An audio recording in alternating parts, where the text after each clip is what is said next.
Alrighty, Darksiders. So, you know what, man? I'm done. I really am. At least, yeah. Yeah, so I'm gonna get into that in a second. I had a conversation with a friend, thinking about some things, seeing how things are going, and I don't like it, man. I don't like it. Okay, so first off, I am going to make a change to the channel, and it's just the channel name. Gonna change it from Darkside Reviews to Darkside Commentary. I heard that. Somebody was like, man, this dude, I've been with this dude since day one. I've done changed the channel name like 3-4 times. Yeah, that is correct. But I do think the Dark Side Commentaries really does reflect more of what we're doing here on the channel, as we're really starting to cover more stuff around, TV and film culture and pop culture and things like that, which is what I want to do. I want to expand the content that we're doing on the channel. So I feel like Dark Side Commentaries is much more comprehensive of what we're doing here. That's not to say, though, that we are not doing reviews anymore, because I'm going to tell you what, got to turn my head around backwards for this one. Tomorrow, 7 o'clock p.m., got me sweet tickets to see A Quiet Place 2. Going to my best theater. Woo! Haven't been there in over a year. The iPic Rose. They got them maybe in your state. Man, the theater is so sweet, baby. Got the nice recliners. Woo! The 2x2 recliners. No, I'm not talking about 24 seats of recliners in a row. 2, and you got about 6 or 7 feet between you and the next 2. Is fantastic.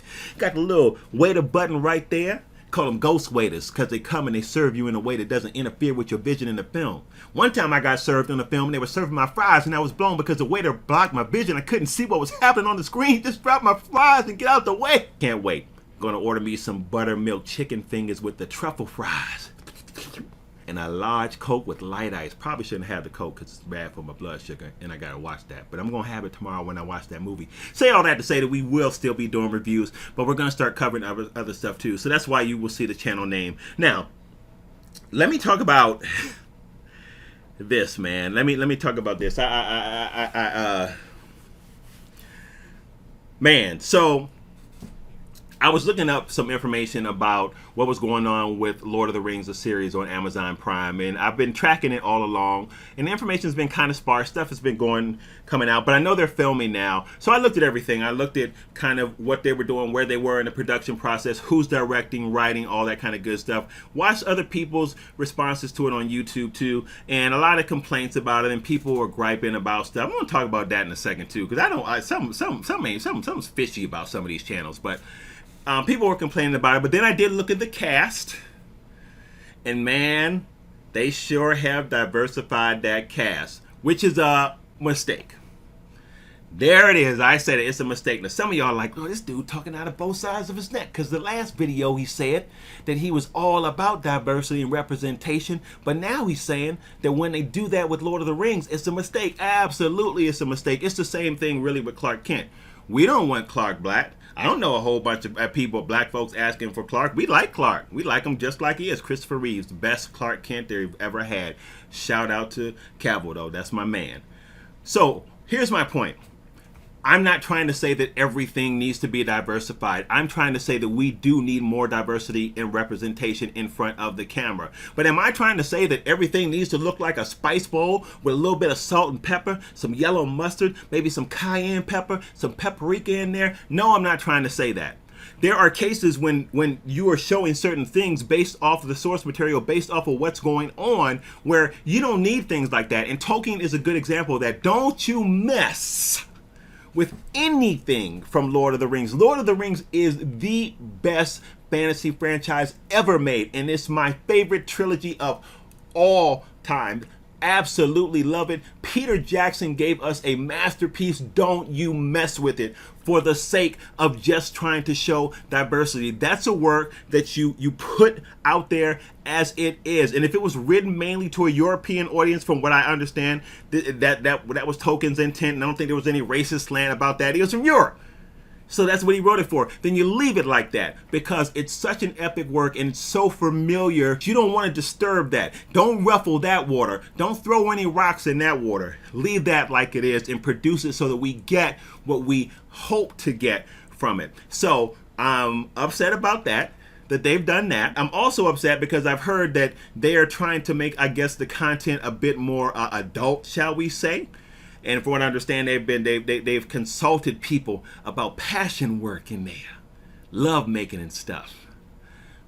There ain't no what this is. This is Tolkien's work. It's not Lord of the Rings or The Hobbit. It's before both of those. But you understand what I'm saying.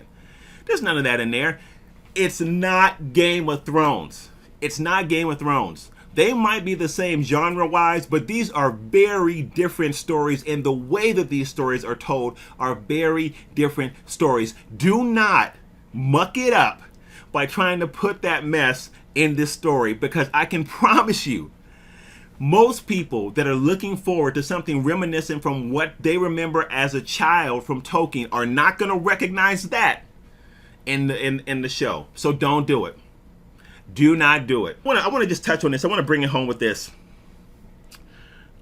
You know, we will never shy away from issues on the channel that might be a bit controversial, because I hope I do this effectively, but I try to put forth my opinion in a way that might be a little over passionate, but is at least balanced, and I feel like open for you to comment and disagree with me.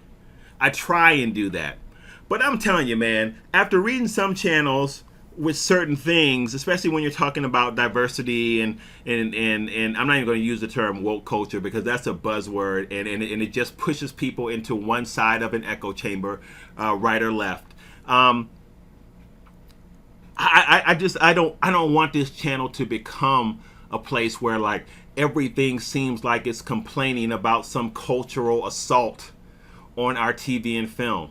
And when I looked at some of the other YouTube channels that address these issues, there is no kind of balance with a lot of these channels. And I had a good conversation with a YouTube buddy of mine, same space white guy, and I was just telling him my reflections on my thoughts about diversity in film and how the culture has affected it and all that. And I said, hey man, listen, share your perspective with me, because mine comes from a context and it's a cultural context, but yours comes from a different place maybe, and then maybe so you can enlighten me. So we had a conversation about it, great conversation about it. He and I have talked about race in films and things like that before.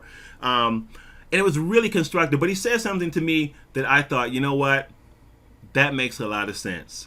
And he said that, you know, the issue is when we talk about things like that, or when the internet talks about things like that, we seem to scream points of view, but there doesn't seem to be like a middle ground, right? You have channels that just harp on stuff like that from one end or the other, and that's all it is. And then if you read their comments are full of, it's the echo chamber, right? It's the echo chamber. People who agree with them will fall into the comments, and you will see that. And I don't want to have this channel be that place. So what am I saying? I'm saying that while we will touch on those issues when they come up, we won't shy away from them. I want to be careful not to make this a channel of complaining about something on one spectrum or the other. And that's another thing. I'll end with this. So many channels out there are like always angry around something wrong with the film. Some doomed, sucked, failed, all of these words you can see like in their titles or in their thumbnails. And hey, I get it. They're trying to win a click, right? But everything is like everything awful, nothing good. I don't want to be that. I don't want to be that place. So my point in saying that is that, you know, we'll talk about things, but I want to be careful not to always come out and be negative and slamming things and tying it to cultural or political events affecting TV and film. I'm not saying that we can't criticize stuff. That's what we do here. We watch our favorite TV shows and movies and stuff like that, and what we don't like, we talk about what we don't like. But I'm not going to be pulled into this agenda pool conversation and keep this thing swirling and build a channel off of always not complaining about this, social justice warriors, blah, blah, blah, and all this. I'm not doing that. I'm not. So anyway, I hope that made sense. If it didn't make any sense, then I guess you'll let me know in the comments below. Thank you guys for listening. I will see you all later with the review from A Quiet Place. Boy, I'm going to the iPic Rose. Woo! You don't understand if you haven't been there.